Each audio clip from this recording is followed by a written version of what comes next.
네, 이제 2단 상담사 과정 이제 얼마 남지 않았습니다. 이제 막판으로 치닫고 있는데요. 우리 이제는 오늘 그 신천지 교리 중에 가장 오늘 또 핵심이 되는 교리,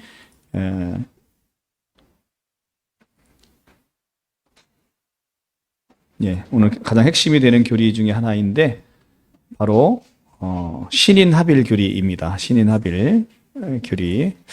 여러분들 이제 여러 번 이제 이거를 해서 여러분들 잘 아실 텐데요. 오늘 성경 본문 계시록 20장 4절입니다. 요한계시록 20장 4절. 요한계시록 20장 4절 말씀입니다. 요한계시록 20장 4절. 에어컨을 다 끈 건가요? 무풍, 예. 계시록 20장 4절. 제가 한번 봉독하겠습니다. 420쪽입니다. 또 내가 보자들을 보니 거기에 앉은 자들이 있어 심판하는 권세를 받았더라. 또 내가 보니 예수를 증언함과 하나님의 말씀 때문에 목배임을 당한 자들의 영혼들과 또 짐승과 그의 우상에게 경배하지 아니하고 그들의 이마에 손에 그들의 표를 받지 아니한 자들이 살아서 그리스도와 더불어 1000년 동안 왕노릇하리니. 자, 이 성경 구절을 가지고 신천지가 순교한 영혼들의 14만 4천 명과 이 땅의 신천지 교인 14만 4천 명이 영혼이 합일한다 라고 이렇게 주장을 합니다. 그러면서 14만 4천 명이 차게 되면 순교한 영이 이 땅에 내려와서 신천지 증거장막 성전에 14만 4천 명과 영혼이 합일한다 이렇게 이야기를 하고 있고요. 그래서 이 신인 합일이 이루어지면 이제 많은 흰무리가 몰려오고 흰무리가 금은보화를 싸들고 온다라고 이제 이야기를 하고 있습니다. 자, 이것에 이제 성경적으로 이제 지금 계시록 20장에서 나오는 것이 바로 천년 왕국에 관한 것이거든요. 이제 천년 왕국. 자, 그런데 지금 신천지가 이야기하는 것은 개역 한글 성경에서 나타나는 오류를 보지 못해서 그렇게 이야기를 하고 있는 거예요. 그러니까 신천지는 이런 것이죠.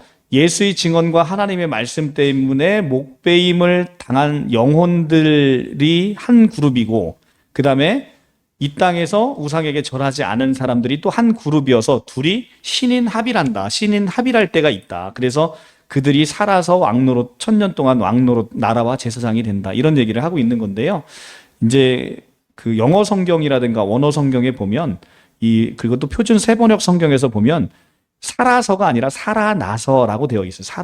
살아나서라는 건 뭐냐면 영혼들이 앞에 있는 목배임을 당한 영혼들은 당연히 죽었죠. 목배임을 당했는데 살아있는 사람이 있을 수 있나요? 목배임을 당하면 당연히 죽지요. 옛날 닭 잡을 때는 닭이 잠깐 목이 달아났는데도 팔딱팔딱 뛰는 경우가 있기는 하더라고요. 근데 그걸 살았다고 할 수가 없는 거죠. 그런데 우상에게 절하지 아니하고 이마에 손 받지 아니한 사람들도, 이 사람들도 다 죽은 사람들이라는 거예요. 이들이 죽었다라는 것을 우리가 어떻게 볼 수 있냐면 계시록 13장 15절 16절을 보면 알 수 있어요. 13장 15절 16절. 계시록 13장 15절 16절을 보면 알 수 있어요. 13장 15절 16절. 그가 권세를 받아 그 짐승의 우상에게 생기를 주어 그 짐승의 우상에게 말하고 또 짐승의 우상에게 경배하지 아니하는 자는 몇이든지 다 죽이게 하더라. 자, 우상에게 경배하지 아니하는 자는 어떻게 된대요? 다 죽이게 하더라. 그러니까 여기 지금 요한계시록 여기 보시면 우상에게 절하지 않으면 어떻게 되겠어요? 다 죽이게 됐겠죠. 그러니까 이 사람들이 죽은 거예요. 그래서 이 앞에 있는 목배임을 당한 영혼도 죽고 우상에게 절하지 않은 사람도 죽었다는 거예요. 그러니까 이 뒤에 부분은 이 사람들이 왜 목배임을 당했는지를 설명하기 위해서 쓰여진 거라는 거죠. 같은 사람이에요. 앞에 있는 무릎이 다르고 뒤에 있는 그룹이 다른 게 아니라 다 같이 한 그룹이에요.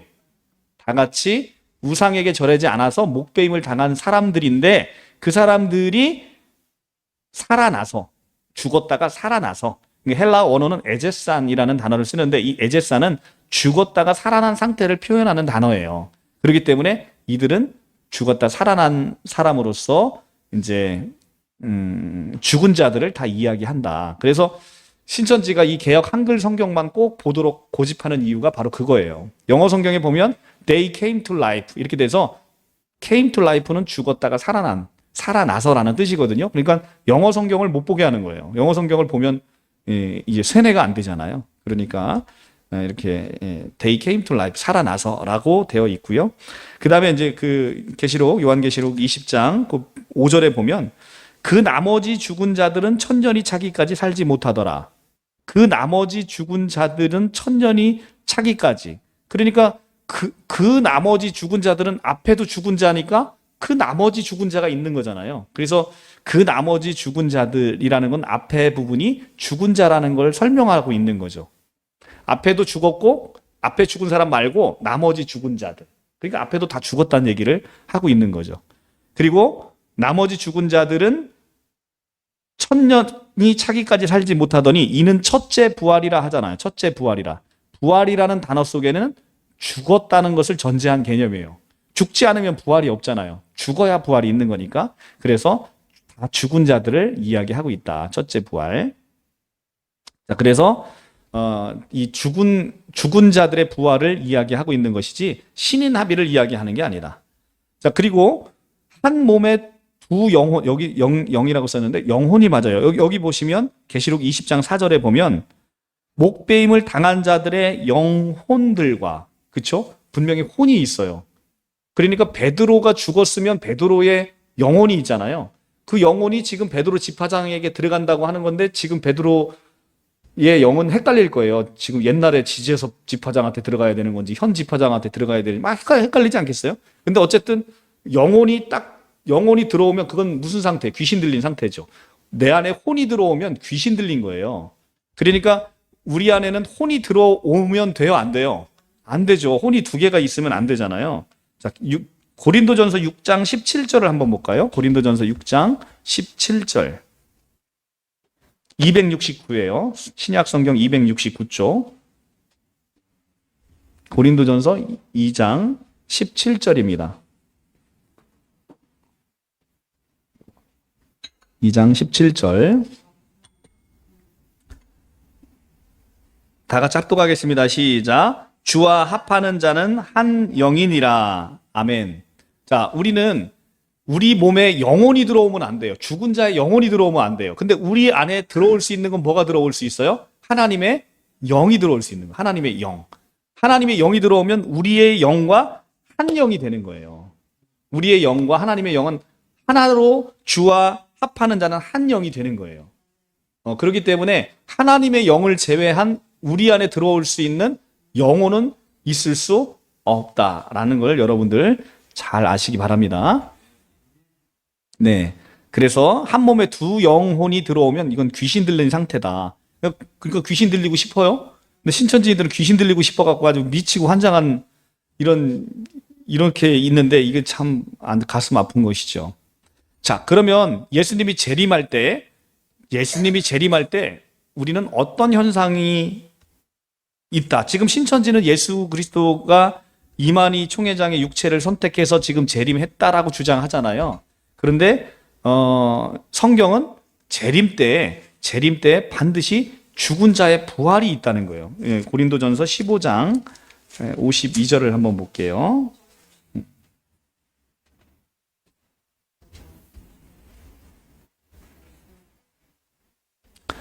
고린도전서 15장 52절 284쪽이에요. 신약성경 284쪽.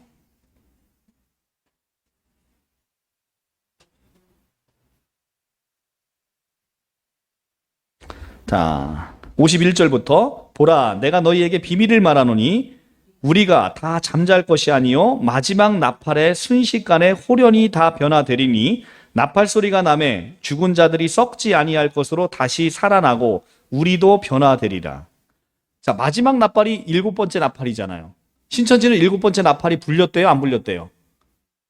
불렸다고 하지요. 7번째 나팔이 불렸다고 합니다. 근데 7번째 나팔이 불리면 어떤 현상이 일어나야 되냐면 살아있는 자는 다 썩지 아니할 몸으로 변화돼야 돼요.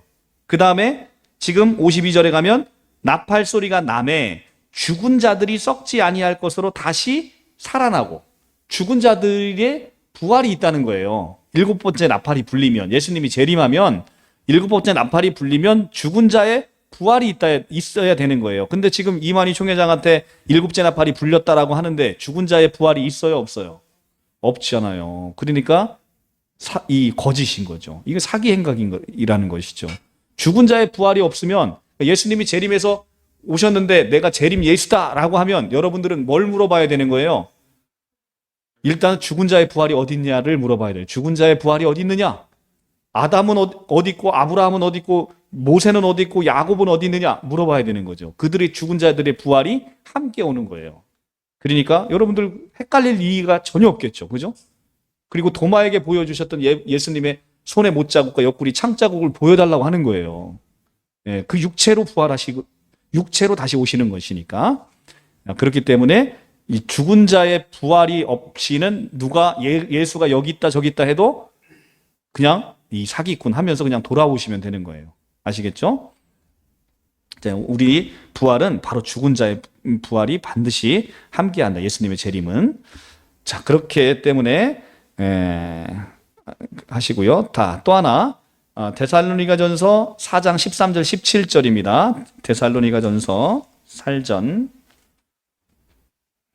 데살로니가 전서 4장 13, 17 332쪽이에요.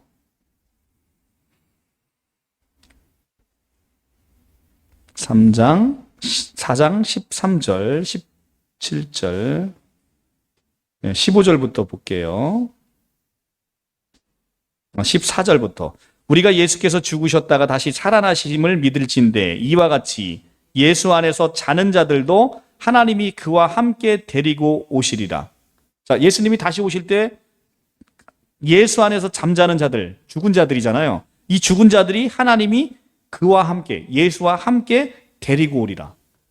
그러니까 예수님이 다시 오실 때 누가 함께 온다는 거예요? 죽은 자의 부활도 함께 오는 거예요. 15절 우리가 주의 말씀으로 너희에게 이것을 말하노니 주께서 강림하실 때 우리가 살아남아 있는 자도 자는 자보다 결코 앞서지 못하리니. 그러니까 죽은 자의 부활이 먼저 있고 이 땅에 예수님이 오시면 죽은 자의 부활 후에 살아있는 자들이 썩지 않을 몸으로 변화된다는 거예요.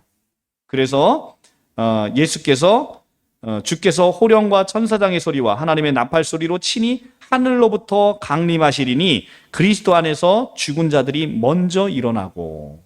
그렇죠? 죽은 자들이 먼저 죽은 자들이 일어난다는 건 부활을 얘기하는 거예요. 예수님이 다시 오시면 뭐가 일어난다? 죽었던 우리가 부활할 거예요. 그리고 그 후에 살아남아 있는 사람, 예수님이 재림해서 오실 때 살아있는 사람이 있을 거 아니에요. 그 사람들은 변화된다는 거예요. 그 사람들이 살아남은 자들도 그들과 함께 구름 속으로 끌어올려 공중에서 주를 영접하게 하시리니 그리하여 우리가 항상 주와 함께 있으리라. 이렇게 되고 있습니다. 그래서 우리가 예수께서 다시 오실 때 모든 사람들이 알 수 있도록 가시적으로 오시고 그리고 죽은 자의 부활이 함께 있을 것이고 살아있는 우리는 변화될 거라는 거죠. 근데 변화되는데 지금 우리의 이 몸으로 변화된다? 아니다라는 거죠. 지금의 내 이 몸으로 변화되면 우리 저기 영명점안에 이렇게 좋아할 사람도 있어요. 그죠? 이게 좋아할 사람도 있단 말이야. 잘생기면 좋아할 거 아니야. 근데 그죠? 근데 못생긴 사람은 얼마나 신날까? 내 이 몸이 아니라 아주 멋진 몸으로 변해지니까 좋아하잖아요. 그렇죠? 여러분들은 좋습니까? 싫습니까?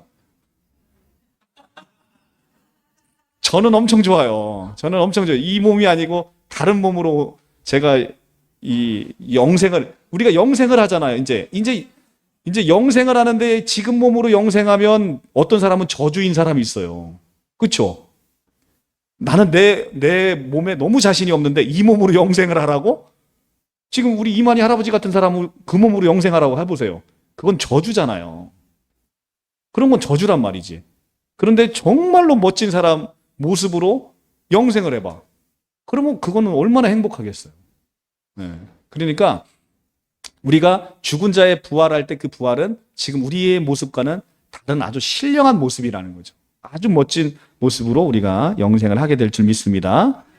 자, 그리고 최근에 하나님의 교회가 이 강림과 재림을 이제 구분해서 이 안상홍 씨가 재림에서 왔고 다시 이제 뭐 강림에서 온다, 이렇게 재림과 강림을 구분하고 있는데, 이 재림과 강림을 구분하는 건 아주 비성경적인 거예요. 재림은 예수님의 다시 오신다, 이게 한자잖아요. 다시 올림 해서 다시 오시는 것을 재림이라고 하는 거예요. 근데 재림에서 오실 때 오시는 방법이 다양할 수 있죠.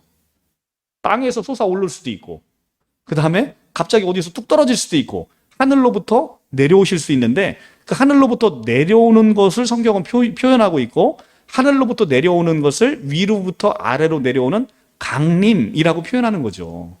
그러니까 재림에서 오시는 것을, 다시 오시는 걸 재림이라 하고, 재림에서 오시는 방법 중에 특별히 하늘로부터 내려오는 걸 강림이라고 얘기하는 것이지, 강림과 재림이 구별되는 개념은 아니다라는 것이죠. 예수님은 딱 한 번 오시는 거예요.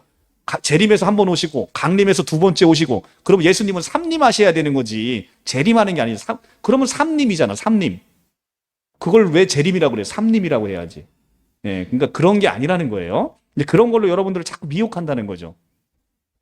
그러니까 여러분들은 누군가가 하나님이 여기 있다 그러면, 하나님이 여기 있다는 건 재림 예수님이 다시 오셨다는 거잖아요. 그러면 죽은 자의 부활이 어디냐? 제일 먼저 그거부터 물어보시면 이제 거기가 사기판인지를 우리가 쉽게 알 수 있다는 거죠.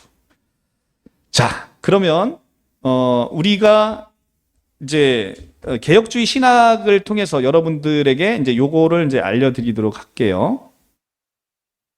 자, 성경에서의 부활은 이 지상에서 죽지 않고 영원히 사는 게 아니라 죽은 후에 다시 살아나는 개념이에요. 그러니까 자, 우리가 이제 그러니까 여러 학설이 있는데, 천년왕국에 관해서 제가 이제 무천년설의 입장에서만 설명을 드려볼게요. 우리가 요한계시록에 가면 20장 4절에 가면 이는 첫째 부활이라 이렇게 얘기하잖아요. 이는 첫째 부활이라. 첫째 부활에 참여하는 자들은 복이 있도다. 왜냐하면 둘째 사망이 그들을 다스리는 권세도 없고 도리어 그들이 하나님과 더불어 천년 동안 왕노릇한다, 이렇게 돼 있잖아요. 그러면 첫째 부활에 참여하는 자는 복되다라고 얘기합니다. 근데 여러분들은 첫째 부활에 이미 참여를 했을까요? 못했을까요? 첫째 부활에 참여를 했어요. 이제 첫째 부활은 무천년설에 의하면 영의 부활입니다. 영의 부활이라는 건 여러분들이 영이 죽었어야 되잖아요. 영이 죽었다가 살아났어야 첫째 부활자가 될 거 아닙니까? 그럼 여러분들의 영은 죽은 적이 있어요? 죽은 적이 있어요. 하나님을 만나기 전에 여러분들의 영은 다 죽어 있는 거예요. 우리 영이 살아났기 때문에 비로소 하나님을 볼 수 있고 하나님을 느낄 수 있고 하나님을 바라볼 수 있는 거예요. 그러니까 세상에는 사람들이 다 이렇게 돌아다니잖아요. 그들이 살아있는 것 같잖아요. 근데 그들의 영이 다 죽었다고 성경은 얘기하는 거예요. 실은 너희가 살아있다 하는 이름을 가졌으나 실은 너희가 다 죽은 자더라 라고 얘기하는 거죠. 요한계시록에 나오는 말씀이죠. 살아있다 하는 이름은 가졌으나 실상은 다 죽은 자들이라. 그러니까 뭐가 죽었냐라고 하면 영이 죽은 거예요. 영이 죽으니까, 영이 죽어있는 사람이 하나님을 부를 수 있어요? 못 불러요? 영이 죽은 자는 절대 하나님을 부를 수 없어요. 그러니까 여러분이 내가 주 예수를 부를 수 있다는 건 여러분이 영이 살아났다는 거예요. 그러니까 주 예수를 부르라 그리하면 너와 내 집이 구원을 얻으리라 라고 하는데, 우리가 예수 이름을 어떻게 부를 수 있어요? 죽은 영이 살아났기 때문에. 그래서 우리가 구원의 서정에서 여러분들 배웠잖아요. 예정, 소명, 중생. 이렇게 예정, 소명, 중생. 예정은 뭐예요? 여러분들을 살리시기로 작정하시고 여러분들을 구원하기로 작정하신 하나님의 예정. 그래서 하나님이 여러분의 이름을 부르는 거예요. 여러분의 이름을 불렀다는 거지. 종가봐 이렇게 불렀다는 거지. 그러면 죽었던 내 영이 살아난 거죠. 그 소리를 듣고 살아나서 어떻게 된 거예요? 중생, 다시 태어난 거예요. 하나님의 자녀로 다시 태어난 거예요. 그러니까 다시 태어난 우리는 이제는 하나님의 이름을 부를 수 있는 거죠. 그러면 우리가 다시 태어나면 우리는 회개하게 되는 거죠. 회개하면서 믿음이 생기는 거죠. 그러면 믿음이 생기면 그 믿음이 생긴 그 사람을 하나님은 의롭다라고 칭의하다, 의롭다고 칭해 주시는 거죠. 이것이 이제 구원의 서정에 있는 거죠. 그 다음에 칭이 된 사람은 성화되어 가고 성화되어 간 사람은 끝까지 하나님이 견인하셔서 마침내 영화롭게 하는 이 단계까지 가는 이 구원의 서정을 배우셨잖아요. 그죠? 우리가 바로 그 구원의 서정에서 영이 죽었었다. 그런데 하나님이 부르셨다. 그래서 살아났다. 요게 예정, 소명, 중생, 회개, 믿음, 칭의, 성화, 견인, 영화 요 단계까지 이렇게 이르는 거예요. 이게 구원의 전체적인 과정이라는 거죠. 여러분들은 죽었던 여러분 영이 살아났다. 그래서 살아났기 때문에 하나님의 이름을 부른다. 하나님의 이름을 부르니까 주 예수를 부르라. 그리하면 너와 내 집이 구원을 얻으리라. 그래서 우리는 구원을 얻은 것이고 구원을 얻어서 하나님의 자녀가 돼 있다는 거죠. 이것이 바로 첫째 부활이다. 첫째 부활에 참여하는 자는 둘째 사망의 해를 받지 아니한다. 그 둘째 사망이 뭐냐면 14절 나오죠. 계시록 20장 14절. 사망과 음부도 불못에 던져지니 이것이 둘째 사망 곧 불못이라. 여기서는 영원히 꺼지지 않는 불못이에요. 그러면 첫째 부활은 이렇게 참여한 사람은 복되는데 첫째 부활에 참여한 사람도 이제는 둘째 부활이 있는데 첫째 부활에 참여한 자에게 첫째 부활은 죽었던 영이 살아나는 게 첫째 부활이라고 그랬죠. 아직 거기에는 몸이 없잖아요. 그 몸의 부활이 일어나는 것이 악인이든 의인이든 몸의 부활이 일어나는데 그게 바로 둘째 부활이라는 거예요. 둘째 부활. 그래서 둘째 부활은 악인이든 의인이든 무천년설에 의하면 그걸 대부활이라고 해요. 악인도 부활하고 의인도 부활하고 그때 부활은 무슨 부활이냐면 이게 몸의 부활이에요. 그러니까 우리가 몸을 가지고 하는 부활을 둘째 부활이라고 무천년설은 이야기를 한다. 그러면 왜 몸을 갖고 부활을 하냐? 영혼만 갖고 있으면 내가 느끼지 못하잖아. 오감이 없잖아요. 그런데 심판을 받으려면 내가 그 고통을 느껴야 되지. 그리고 내가 천국에서 그 행복을 느끼려면 나에게 몸이 있는 거예요. 몸이. 그래서 몸으로 부활하고 의인도 몸으로 부활, 악인도 몸으로 부활, 악인은 영벌에, 의인은 천국으로. 이렇게 두 개가 딱 나뉘는 거예요. 그래서 이 대부활 때 예수님이 다시 오실 때는 첫째 부활은 이미 일어났고 예수님이 다시 오시면 무슨 부활이 일어나냐면 이 대부활이 일어난다. 이 대부활. 의인의 부활, 악인의 부활이 죽은 자들의 부활이 함께 예수님이 다시 오실 때 일어난다는 거죠. 예. 그러면 우리도 신령한 몸을 입고 부활하고 악인도 몸으로 부활하는데 이것은 영원히 꺼지지 않는 유황불에 들어가기 위해서 그러니까 악인도 영생을 하는 거예요. 악인도 영생을 합니다. 근데 어디서 영생하는 거예요? 불못에서 영생하는 거죠. 불못에서 영생하는 거예요. 그러니까 그 날은 정말 심히 두렵고 떨리는 날이죠. 그래서 사람이 죽음의 노예가 되고 죽음이 우리를 통치하고 왕노릇하는 게 사망이 우리를 왕노릇하는 게 죽음의 노예로 잡혀 있거든요. 얼마나 두렵습니까? 그래서 죽음에 대한 두려움은 첫째는 이 심판에 대한 두려움. 나는 하나님 안 계시다고 믿을 거야라고 해도 죽음 앞에서는 이 심판에 대한 두려움이 반드시 있을 수밖에 없다는 거죠. 그렇죠? 여러분들 지금 이제 죽는다고 생각해 보세요. 여러분들은 뭐가 두렵습니까? 첫째는 심판이 두려울 거예요. 둘째는 사랑하는 사람들과의 이별. 그다음에 나의 모든 것들을 놓고 가는 거에 대한 이 소망 없음. 이것이 이제 우리를 두렵게 하는 거거든요. 그런데 예수 안에서 우리는 이 세 가지가 다 해결이 됐다. 이 모든 세 가지가 해결이 됐으니까 할렐루야가 저절로 나오는 거죠. 그죠? 예. 자, 그래서 신천지는 신인 합일하면 이제 육체가 영생한다고 하는데 성경은 육체 영생을 이야기하는 게 아니라 이 요한복음 6장 38절에서 40절처럼 이렇게 얘기하는 거예요. 요거 조금 확대해 줄까요? 요거를 조금 확대해 보실까요? 네. 네. 내가 하늘에서 내려온 것은 내 뜻을 행하려 함이 아니요 나를 보내신 이의 뜻을 행하려 함이니 나를 보내신 이의 뜻은 내게 주신 자 중에서 내가 하나도 잃어버리지 아니하고 마지막 날에 다시 살리는 이것이라. 그러니까 아버지의 하나님의 뜻은 뭐냐면 내가 나에게 주신 자를 하나도 잃어버리지 아니하고 마지막 날에 그를 살리는 거래요. 그러니까 우리를 죽지 않게 내버려 두는 게 아니라 죽은 우리를 다시 살리는 것이 하나님의 뜻인 거예요. 그러니까 죽었다가 부활하는 거죠. 요한복음 6장 38절, 40절에 있는 말씀이죠. 그래서 내 아버지의 뜻은 아들을 보고 믿는 자마다 영생을 얻는 이것이니 마지막 날에 내가 이를 다시 살리리라. 그러니까 우리가 육체 영생하면 돼요? 안 돼요? 안 되는 거죠. 육체가 죽어야 죽은 다음에 부활하는 거라고. 죽은 다음에 부활. 오케이? 예, 이게 부활이라는 것은 죽음을 전제한 개념이다.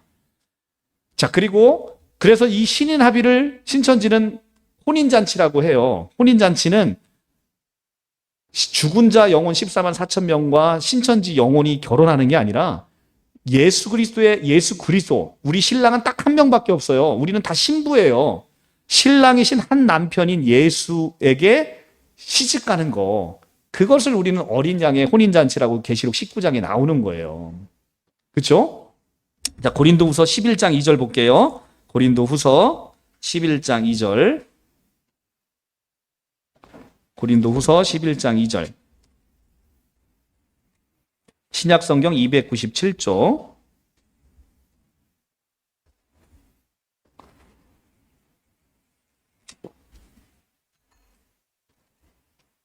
다 같이 합독하겠습니다. 시작. 내가 하나님의 열심으로 너희를 위하여 열심을 내노니 내가 너희를 정결한 처녀로 한 남편인 그리스도께 드리려고 중매함이로다. 아멘.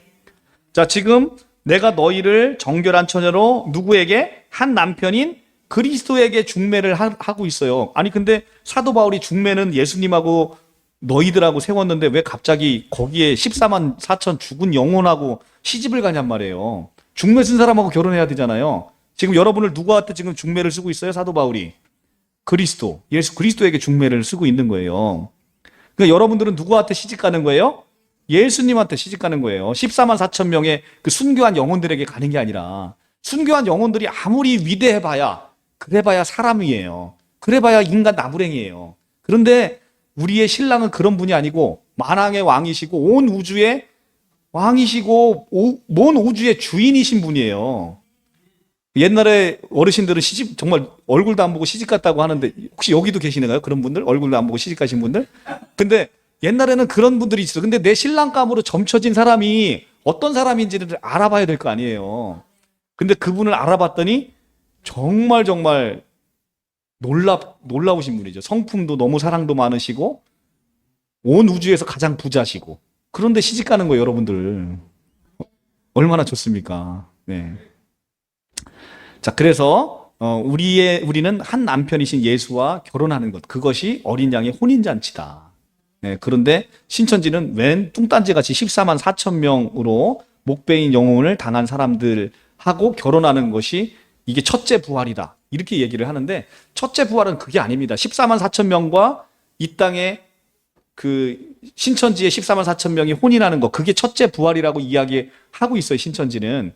그게 아니라는 거예요. 그게 아니고 이 첫째 부활은 우리의 영이 죽었다가 영이 살아나서 영이 살아나는 것, 그것을 첫째 부활이라고 하는 것이다. 그리고 어린 양의 혼인잔치는 이제 우리가 나중에 최종적으로 예수 그리스도와 혼인하게 되는 것, 그것을 이야기하게 되는 것이죠. 그래서 우리는 한 남편이신 예수와 혼인하게 되고 우리 신랑은 그렇게 위대한 분이시다. 성경은 이것을 이야기하고 있습니다. 네. 오늘 14만 4천 명 이래서 우리가 이것을 통해서 신천지의 교리가 얼마나 허무맹랑한 교리인지를 다시 한번 보게 됩니다. 우리 14만 4천은 14만 4천은 이게 실제 수도 아닐 뿐더러 14만 4천 명만 첫째 부활에 들어가는 건 더더욱이 아니다. 이따 오후에 그 강의를 통해서 우리가 더 상담사 과정을 통해서 더 자세히 보도록 하겠습니다. 네, 회복 과정은 여기서 마치도록 하겠습니다. 잠깐 쉬었다가 10분 후에 다시 시작하겠습니다.